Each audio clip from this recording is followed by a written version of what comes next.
Apa nih? Astagfirullah. Astagfirullahaladzim. Dan gue tidak kejadian gedor. Astagfirullahaladzim. Kamu ini berdosa banget.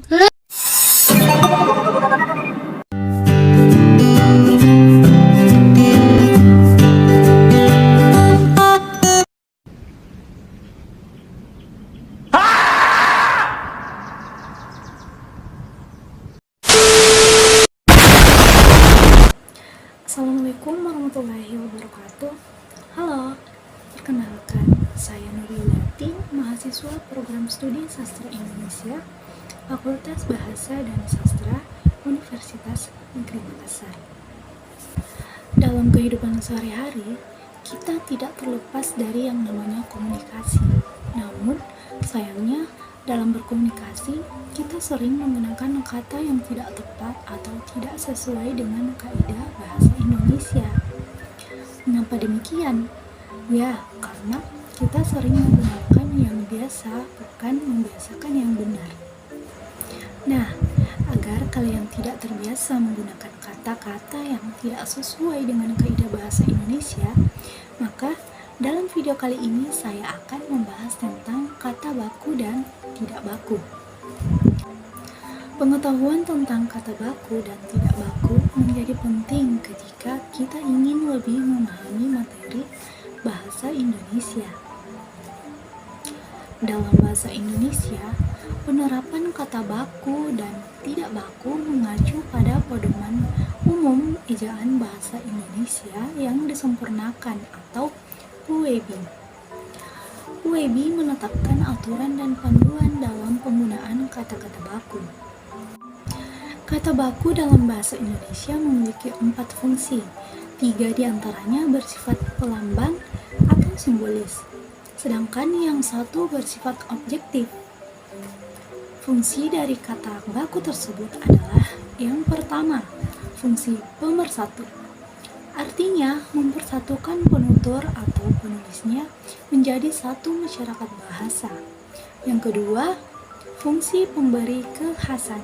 Artinya, pembakuan kata dalam bahasa dapat menjadi pembeda dengan masyarakat pemakai bahasa lainnya. Yang ketiga, fungsi pembawa kewibawaan. Artinya, kata baku yang diterapkan dalam bahasa dapat memperlihatkan kewibawaan pemakainya. Yang keempat, fungsi kerangka acuan. Artinya, kata baku menjadi patokan bagi benar atau tidaknya pemakaian bahasa seseorang atau kelompok. Adapun ciri-ciri bahasa baku yang terdiri atas 5, yaitu pertama, tidak dipengaruhi oleh bahasa daerah. Dalam percakapan sehari-hari, biasanya kita cenderung menggunakan ragam bahasa yang bersesuaian dengan kebiasaan di daerah kita. Bahasa baku tidak dipengaruhi oleh bahasa daerah seperti penambahan akhiran pada suatu kata, istilah, atau sebutan tertentu, ataupun perubahan awal kata. Contohnya pada kata bertemu, ketemu, merasa, ngerasa. Kedua, tidak dipengaruhi oleh bahasa asing.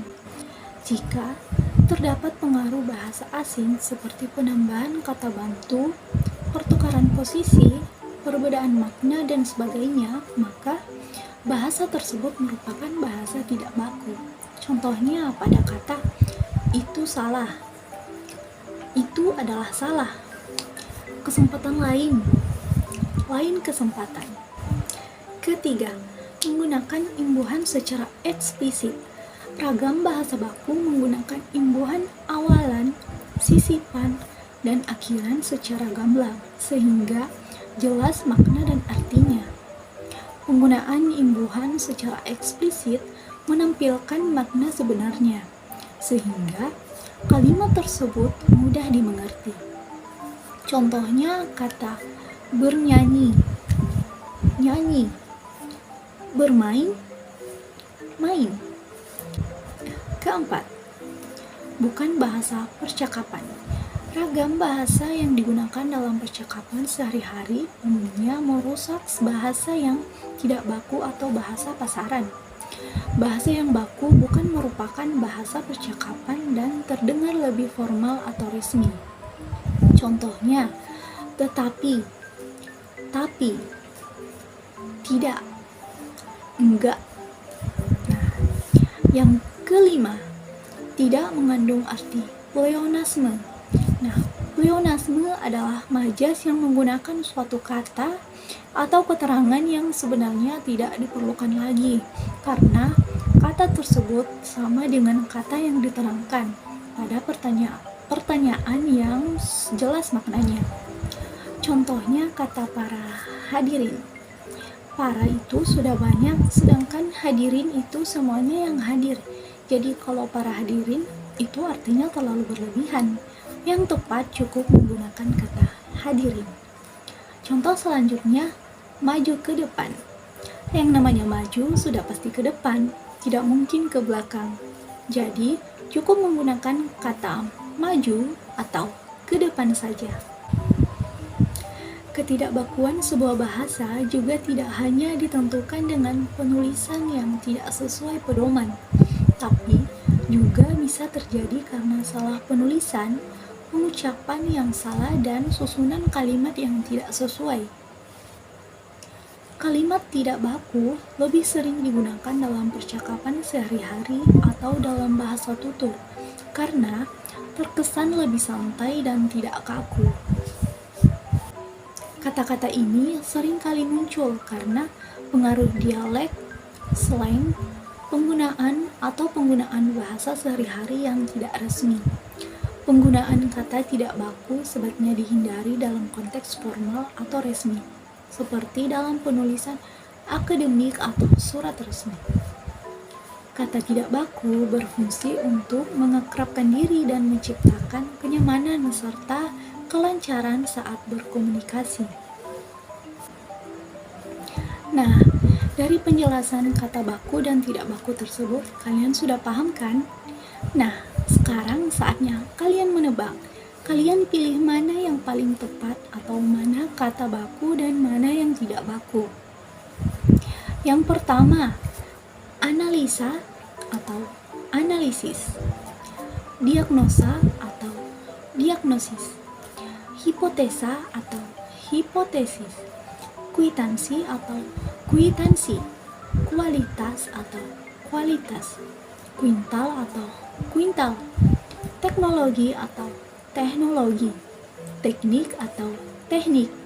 Nah, silahkan kalian analisis terlebih dahulu dan pilih kata yang paling tepat sesuai dengan Kamus Besar Bahasa Indonesia. Nah, kita sebenarnya sering sekali mendengar orang mengatakan analisa, tetapi sebenarnya kata itu salah ya. Yang tepat adalah analisis, mendesis, ada diagnosis dan hipotesis. Selanjutnya dalam bahasa Indonesia itu tidak ada yang KW ya. Contohnya kwitansi bukan kwitansi, kualitas bukan kualitas, kuintal bukan kuintal, dan juga teknologi bukan teknologi, serta teknik bukan teknik.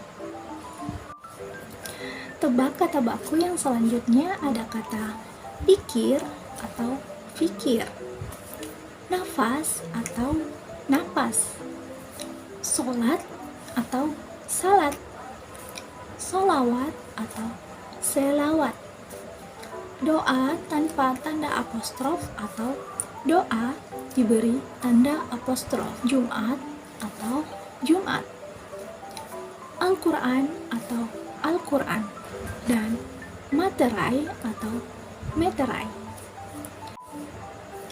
Silakan kalian analisis terlebih dahulu dan pilih kata yang paling tepat atau sesuai dengan Kamus Besar Bahasa Indonesia. Ya, pertama yang paling tepat adalah kata pikir, bukan fikir. Napas, salat, selawat tulisannya, tapi bacanya tetap sholawat. Doa, Jumat, Al-Quran, penulisannya tanpa menggunakan tanda apostrof, tetapi membacanya tetap sama. doa, Jumat, Al-Quran. Selanjutnya ada meterai, bukan materai. Dan masih ada beberapa kata lagi yang harus kalian tebak, yaitu souvenir atau souvenir, nakoda atau nahkoda, fotokopi pakai C diakhiri Y atau fotokopi pakai K dan I tanpa spasi. Kemudian ada gua atau goa, kukuh atau kokoh, operasi atau operasi, hisap atau isap, aktivitas pakai F atau aktivitas pakai V, dan yang terakhir ada kata handal atau andal. Silakan dicermati dulu ya. Dan yang paling tepat adalah souvenir, nakoda, fotokopi, gua, kuku, operasi, isap, aktivitas menggunakan huruf V, namun apabila aktif saja pakai huruf F, tapi kalau kreativitas pakai huruf F, produktivitas pakai V, dan yang terakhir paling tepat adalah Anda. Nah, dari pemaparan dan penjelasan saya tentang kata baku dan tidak baku ini, semoga teman-teman semua dapat memahami dan membiasakan menggunakan kata-kata yang benar dalam sebuah percakapan. Sekian dari saya. Assalamualaikum warahmatullahi wabarakatuh.